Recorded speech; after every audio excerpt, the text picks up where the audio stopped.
Okay, we're going to talk about throughout our history how the parties have changed and which particular party has been in control has changed. And so we talked earlier about the first political parties, John Adams, and that would have been the party of, or excuse me, the Federalist, um, which would have been controlled by John Adams. Washington was a Federalist, despite the fact that he would deny that and be against political parties. Um, Alexander Hamilton, once again. The Federalists were behind this new Constitution. They wanted a stronger government. And then Thomas Jefferson took the side of the states' rights. Him and James Madison wanted more power to maintain in the states. And so you have the Federalists under Adams, and then you have the Democratic Republicans, and that's Thomas Jefferson and his group of people. After the election of 1800, the Federalists pretty much go away. We don't see them, and we really see control in the Democratic Republican Party and them being unopposed for several years. That party actually turns into the Democratic Party. Um, and they were in favor of small government, which is not what it is today. You know, it's almost opposite. So what the Democrats began with is this idea of a smaller government.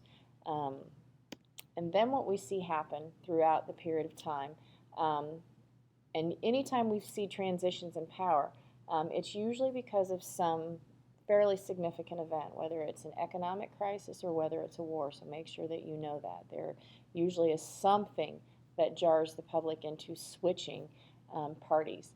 So it was the 1860s when we see the Democrats actually lose power and the Republicans come into power. Abraham Lincoln is the first Republican president. These Republicans are against slavery, and they have the support of the newly freed slaves. Um, the only thing that keeps the Democrats around is the Solid South. And why it's called the Solid South is because all of the southern states voted for the Democratic candidate. They were in favor of slavery and they were against the Civil Rights Movement. So in the 1860s, once again, we see the emergence of the Republican Party. And minorities, the slaves, all of them are in favor of that because this is the party of Lincoln. This is the party that ends slavery.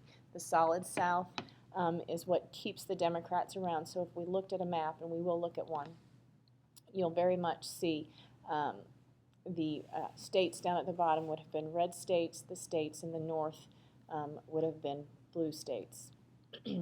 Once again, another significant event where we see the shifting of power. So the Republicans have control of both the White House and Congress for the most part from 1860 on to the 1930s. And then we see this shift. We have the Great Depression and we have World War II. And this is where we really see the emergence of the Democratic Party that we have today. This idea of an expanded role of government, while the Republicans went to a limited role for government. And so what we really see here is minorities, African Americans, Hispanics, joining the Democratic Party and leaving the Republican Party because of this expansion and this idea of more help by the federal government. Starting in 1968, what we've had is called a divided government. And basically a divided government, we've talked about this once before, is where you have the White House being controlled by one political party and then Congress, at least one house of it, being controlled by a different party. And so typically what you have is a president from one party and at least one or two of the houses of Congress being controlled by another. Because of midterm elections, people get very angry with what the president's doing, so 2 years later we vote the people in Congress, the people of the House and Senate out to kind of counterbalance and to punish basically the president for the things that he's done. We do have some minor third parties. Ideological parties are based on a set of beliefs. So I have the Communist Party of America, and we do have the Communist Party still here. The Nazi Party is represented in the United States. Socialism, all kinds of these parties are represented. The Libertarian Party.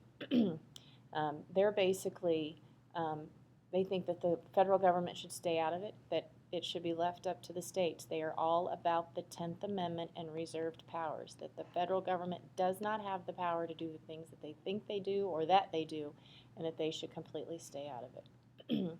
Single issue party focuses on a particular public policy matter.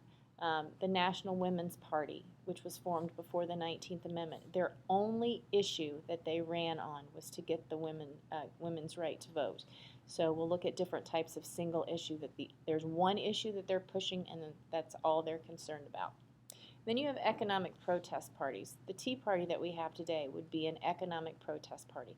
They're all about lower taxes, quit spending our money. It's all about the economy in the Tea Party.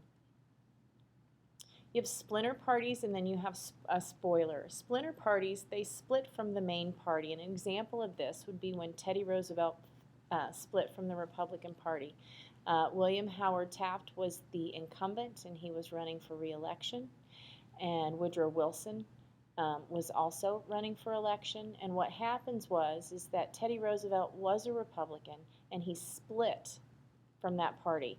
And created his own Bull Moose Party, or the Progressive Party. And so then we have a situation where all the Republicans who would have normally all cast their votes for Taft, now were splitting their votes between two people. So you had the Republicans splitting between the Taft, the Republican candidate, Teddy Roosevelt, the Progressive candidate, but all the Democrats were all pulling their support towards Woodrow Wilson. And that's how Wilson wins that election, is because Teddy Roosevelt splinters off from the Republican Party and forms his own political party. And a spoiler is a third-party candidate who pulls votes from one of the major parties, causing them to lose an election. A lot of people think that when Ross Perot ran, when George Bush Sr. ran against Bill Clinton, those people who would have voted for Bush were pulled away by Ross Perot, and he spoiled the election for Bush. Had Perot not run, all of those people who voted for Perot would have voted for Bush, and he probably would have carried that election. Same thing when the second Bush runs for president. He runs against Al Gore. Ralph Nader, once again, pulls votes away from Al Gore. Al Gore is a Democrat, and he is left of center. But Ralph Nader is even farther left. So those people who don't think Al Gore goes far enough pulled their votes and gave them to Ralph Nader. So you have Ross Perot spoiling the election for George Bush I, allowing Bill Clinton to win that election. And Ralph Nader spoils the election for Gore, allowing the younger George Bush to win that particular election.